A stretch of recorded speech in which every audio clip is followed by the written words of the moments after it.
Hello everyone, happy full moon in Sagittarius.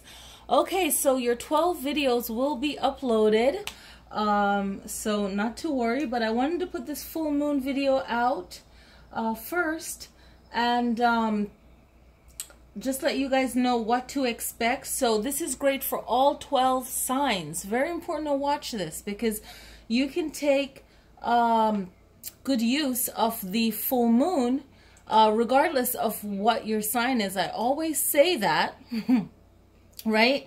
So let's look. I'm looking at the calendar right now, so bear with me. So today is Monday, right? And the moon is in Scorpio, but it's going to transition on the 29th in my area. So I'm reading for, you know, the West Coast, Las Vegas, Nevada, if you're in that area. Sagittarius, the moon's gonna be in Sagittarius for 2 days, the 29th and the 30th. So that's Tuesday and Wednesday. And from my location, the strongest effect for the full moon in Sagittarius, Tuesday, May 29th, is at 0719. Okay, so that's early in the morning. Okay, so 7:19 in the morning. So if you want to go to bed Monday night at a good time and wake up and take part in the full moon, great. Okay, so on this moon calendar chart that I have, it also has a fun or interesting, if you will, the organs influenced by the moon sign. So everything is by the moon. So the organs in the body influenced by the moon sign for Sagittarius is the liver, hips, thighs, and sacrum. And with a big exclamation point, it says no surgery, okay? So this is spiritually speaking, not giving medical advice. So if you practice any form of energy healing, I like to look at this like Reiki or Qigong. You can use your knowledge to send energy to the liver, the hips, the thighs, the sacrum, okay? And usually on the full moon, spiritually people, and in science, they say, okay, well, you know, it's not such a great idea to do surgery on the full moon, but again, not giving medical advice. They still do surgeries on the full moon. Our life still goes on, you know, yada, yada, yada. Okay, so if you do energy work, you can do that. So I'm going to repeat the planetary focus twice, okay? So what I'm going to do with the planetary focus is basically, you know that there is 12 houses on the chart, okay? And all the zodiac signs, okay? And then here we have all the planets and where the planets are positioned, okay? So I'm not going to go too much into the midheaven, MC, IC, ascending, descending too much, but you can see the IC is in Virgo, and then the midheaven, the MC, is in Pisces, okay? So yes, okay, so it's in Pisces. Okay, so I'm just going to go over the charts, and I'll repeat this part again. So you might want to take notes. I always say that. All right. So we can see here the 29th of May, full moon, Sagittarius, 7:19 a.m. Okay. Liver, hips, thighs, sacrum, no to surgery. You can practice your energy work, your Qigong, and so on. Okay. So we have a full moon in Sagittarius. Okay. And we are in Gemini season. Right, so the sun is in Gemini. We're in Gemini season. Jupiter is in Scorpio. All right. And so let's find that on the chart. So we have Jupiter in Scorpio right here. And we have the, I just have to laugh. And we have the North Node in Leo. We have Venus in Cancer. and I'll go more into it in detail. Okay, we have, of course, like I said before, the sun is in Gemini. Mercury and Uranus is in Taurus. So we have Mercury, communication, which is Gemini's planet. So I'll go into more detail, but let's keep going. So Taurus, we have Mercury and we have Uranus. All right. Then we have Chiron in Aries. Okay, we have Chiron in Aries. Just at the end right there, just like how Mercury just moved over into Taurus. Okay, so even today on the 28th, before the full moon, you can take advantage, if you're a Gemini, of that communicative energy of Mercury. And you can still do it, because it depends on where you are in the world. Mercury still plays a big influence being in Gemini before it goes over into Taurus. Okay. And then for Pisces, we have Neptune in Pisces. The South Node and Mars is in Aquarius. Here's Aquarius. We have the South Node. We have Mars in Aquarius. All right. Then we have Pluto and Lilith. Pluto, Lilith, and Saturn in Capricorn.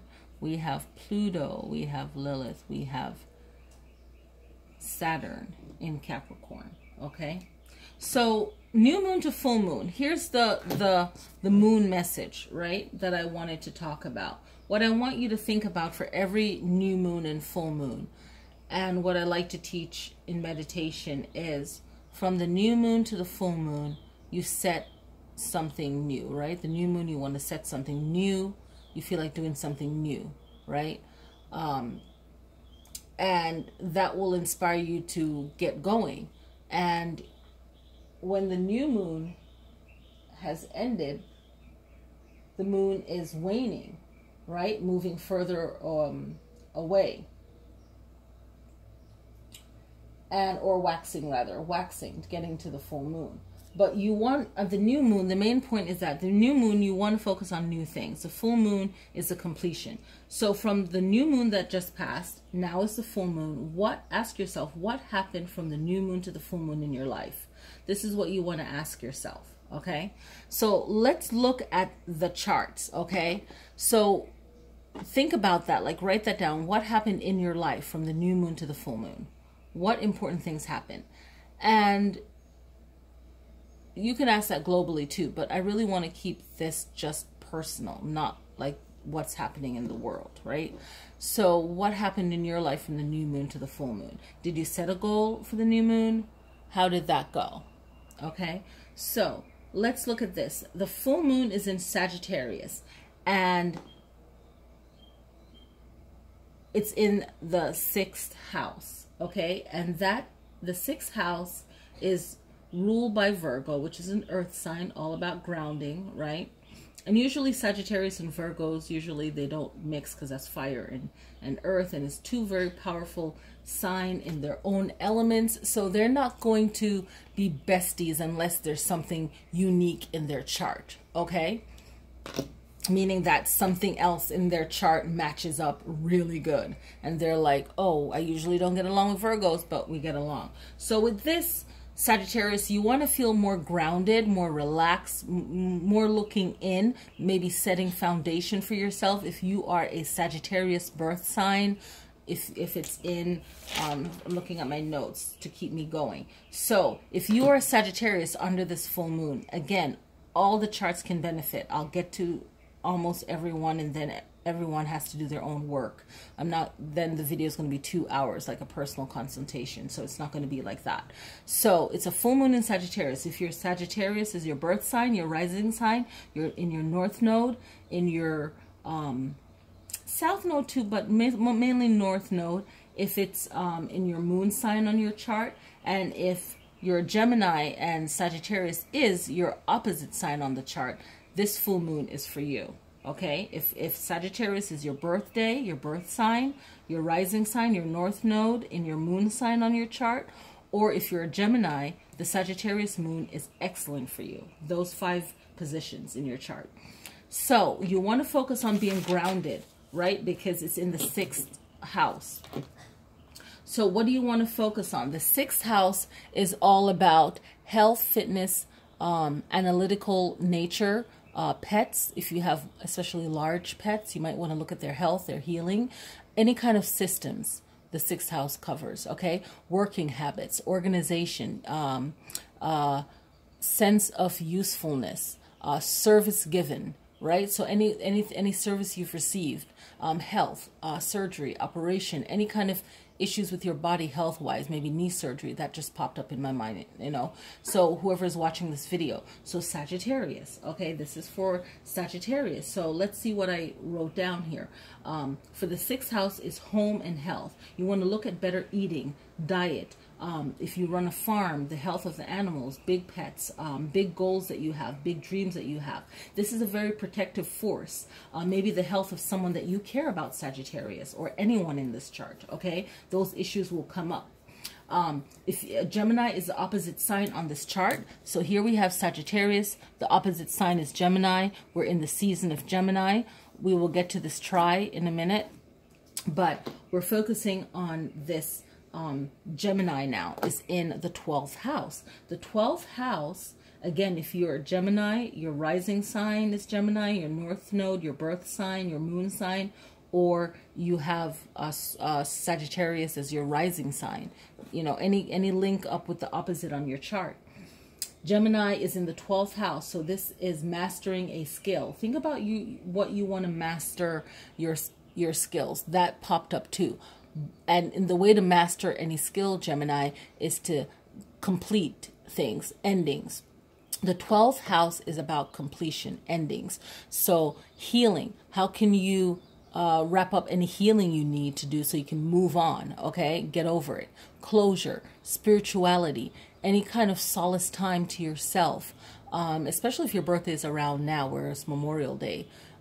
You know, like me, like, you know, it's so much activities going on if your birthday is around a holiday, no matter what time of year or what sign you are. It's like plan it out months ahead, or maybe you just want to go low key. Spirituality, solidarity is the 12th house, right? Spirituality, solitude, karma, old age. It deals with the afterlife. It deals with limiting beliefs, your subconscious mind. The 12th house also deals with what is hidden, kind of like that Scorpio, right? So let's look at this. So Gemini, you will feel or have been feeling like you need to end something or complete something, maybe cutting off negativity, meaningless relationships, or anything that is a waste of your time. The 12th house is ruled by Pisces. Think of the Piscean mind. Pisces is water element. Pisces are very intuitive. So Geminis, you might be feeling very intuitive right now. Avoid being negative. Okay, so with Pisces, their negative traits is being emotional, moody, and unpredictable, because they have so much going on. It's like if you're a Pisces, you really have to meditate a lot and control your power. And a lot of that goes for a lot of water signs, but especially Pisces. And be good to yourself, Gemini, because you're in this Pisces energy of the 12th house. So you want to think about being good to yourself. Be a visionary. Be intuitive. Trust your intuition. You want to look at esoteric things, spiritual things, really absorb any kind of spiritual connection that you need to have, feeling connected to some form of a pantheon in your life right now. You know, even if you feel drawn to something outside of whatever you are reincarnated in this life, whatever culture you're reincarnated in this life, you need to have a male and female pantheon for that. But also, if you feel connected to another pantheon, then that could have been from a past life or a life that you had really strong success. So you might want to have a male and female from that pantheon. That's very, very important for your own psychic protection, your own strength. So be a visionary, okay? In the good traits of Pisces is visionary. So Gemini, be a visionary. This is also for Gemini and Sagittarius, and for all signs. You know, be be good to yourself. Be a visionary. Your intuition, like I said before, trust your intuition. Esoteric, your spirituality. Be expressive. Do what you, being expressive mean, like, you know, what I channel is do what you are passionate about. What does expressive mean to you? Okay, think about it in a positive way, right? Being expressive in a positive way. You got to have a meaning to why you're doing something, right? Hopefully it's a good outcome. It's not destructive and negative. Let's see, being compassionate to all, but mainly to yourself. Be compassionate to everyone, but mainly to yourself. Versatile, you know, be versatile. You know, welcome change and be flexible. Be imaginative. See beyond whatever lessons or struggles or hard time you're going through right now at the moment, and learn from it. Okay, moving forward, let's see now. Health and service equals complete. Okay, completion. So where did I get that from? Let's see. Yes, so the overall meaning, you have two things going on here. You have the 6th house, which is all about your health and wellness, and you have the 12th house, which is all about completion and ending, right? So get your mind right. That strong fire Sagittarius energy to help you to take care of anything health-wise. Anything health-wise, don't be afraid, ignore it, you know, la-di-da-di, think everything is okay. Be strong about it, and incorporate that strong communication that Gemini has for the 12th house, which is, how do I need to end a relationship or end something? Do it in a good way, or maybe say, hey, you know, whatever it is, like, try to find closure in a best way, or maybe step back a little bit or ask for help. Use good communication. Okay, let's go. So we have Aries, I'm sorry, we have Sagittarius as fire, we have Gemini as air. So fire and air come together is manifesting ideas. Okay, so we have this triangle here.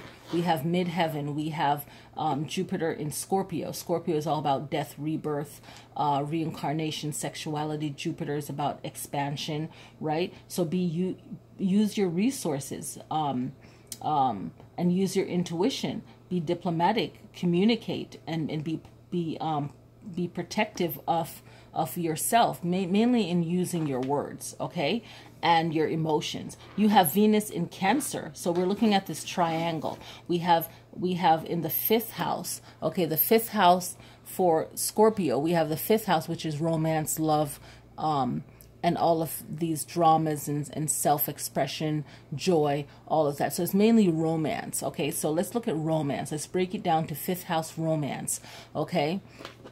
So the 5th house romance, and the 5th house is ruled by Leo, okay? So you have Scorpio, water, a very fiery sign, okay? Inside the 5th house of that's ruled by Leo. So you want to be careful on how you are expressing yourself with this Jupiter energy of expansion, okay, of higher thinking. All right, meets up with Cancer, the compassionate Cancer, the homebody, the love, the sensitive, the affectionate, the caregiving. With Venus. Venus is also love and self-love, beauty and money. Venus is love and money. So how can you draw that into your life to benefit you? But this is the compassion for self and love. But also Venus has a warlike nature like Mars. So this tri here is looking at the strong diplomatic communicative part of your compassion and your love, going up to Neptune in Pisces. Pisces, again, is very intuitive, extremely intuitive. And you have Neptune, okay? So Neptune is about emotions and secrets. It's a very strong spiritual connection, higher thinking, science and religion. Combined with the Piscean energy, with the Neptune and Pisces, you're looking at science and religion, higher thinking, emotions, secrets, spiritual connection, okay, right here. So this tri is very powerful. It's let's see, it's in the 9th house. Let's call it the 9th house. Let me look at this carefully. 9th house. Okay, the 9th house is about travel, okay? So you have this travel energy, this Neptune this Neptune Pisces energy, and it comes down to travel. So maybe if you go somewhere where there is a religious meaning in that area, or a spiritual meaning, a lot of healing you can take in that energy. Down here, the 5th house, Leo, the expansion of your mind, your strength, your resources, your emotions, expanding your emotions, your communication. That Scorpion energy. You could either be in a relationship sexually, or it could be more of spiritual growth, thinking about that in a spiritual way. So how does it work for you in this 5th house of romance, right? In Scorpio. Scorpio can be very passionate. So you know, when it comes to relationship, good communication, you have the 1st house. The 1st house mainly deals with the self, and you have Venus in there with Cancer. So this is a lot of self-love. Okay, a lot of self-love meets spirituality, travel meets expanding the mind, thinking spiritually. So there's like a lot of energy here, and this is the most important part in the chart. So with the fire and air energy, the Sagittarius and Gemini, but you also have Neptune in the most important part of the chart, and Pisces. This is like higher thinking, the mid-heavens. This is the mid-heavens position. So this is all about career status, your aim in your life, your aspirations, your public reputation, and your goals. This is the most important part in the chart. So really, using this full moon to see what happened from the new moon to the full moon in your life, and how you can manifest everything that you need in your life. Okay, and maybe taking a look at empowering yourself. Okay, if you're going to meditate, really look at clearing up any mantras or meditation to clear up confusion. And then this will open up your way to any goals you set for yourself. So the most important thing is to clear away any confusion. Get to the truth of things. Okay, very important. This video is longer than I thought. So reviewing the planetary positions, like I said. Okay, let's go over this quickly. So taking notes, pause the video. Look at your chart and see where your North Node is. If Leo is in your North Node, this is very powerful. See what it means, and then see how you can incorporate it in your meditation to clear away confusion. So you want to clear away confusion for your spiritual growth. Okay, you really want that, because Neptune. Let's go back up to Neptune, because it's in the most important part in the chart, in Pisces. Pisces is very intuitive, the most psychic, intuitive sign, meeting with fire and air and that water. But you have Neptune. Neptune is about inspiration, dreams, illusions, psychic, receptivity. Okay, receiving psychic messages, receiving that intuition, and it's also about confusion. So that's why I suggest a meditation to remove confusion, and then focus in on a meditation of drawing in what you want. Do you want more self-love? Do you want to expand your ideas more? And you're using that Scorpion energy, so see how Scorpio works best if that's your goal. Cancer, if self-love is your goal, see how that works. Sagittarius moon. Sagittarius is a very strong fire sign. They have the centaur with the bow. They go after their goal. They're in the 6th house. How can you use the 6th house? Your opposite is Gemini. Mercury, communication. We're in Gemini season. Even though Mercury is Gemini's planet, it's in Taurus, which is an earth sign, which is very grounding. And they have Uranus here, okay? So what does Uranus mean? Okay, so look at what Uranus means. I'll get to that in a little bit, so that we can explore that for everyone. So you should be looking this up, that way you know. So Uranus is all about that Aquarius mind, okay, and they're forward looking. So the your Uranus is forward looking. So how can you ground yourself but be forward looking? Okay, it's like the god of the sky and the heavens, you know, it's like looking forward. So how, if you're a Taurus, then your focus is communication and looking forward. Okay, there's Chiron in Aries, and I don't want to go into it too much because it's going to be a lot to upload this video. But what you want to do is, the main thing is move away confusion. And for June, coming up for the forecast for June, you want to look at the 21st of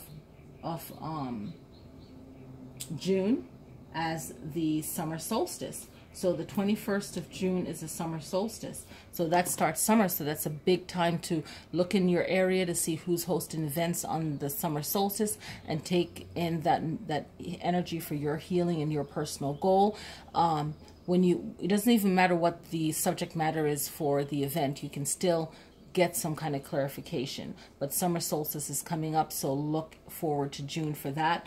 I'll probably make another video next week, so just tune in for the June videos. I hope this helps. If I can upload this to my Facebook channel, click on the link, or I might have to upload this in 2 videos because it's so long. But much love to everyone. I'm trying to see what else I could mention. I think that's it. Just the planetary review is a full moon in Sagittarius. We're in Gemini season. Jupiter is in Scorpio. The North Node is in Leo. Venus is in Cancer. The Sun is in Gemini, we're in Gemini season. I already said that already. Mercury and Uranus is in Taurus. Chiron is in Aries.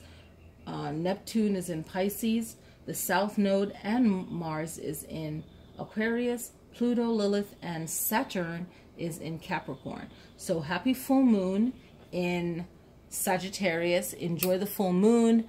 And if you have any question that's not, you know, appointment related, let me know, and I will just ask a question if you have one. And yeah, enjoy the full moon, and I will talk to you guys next time.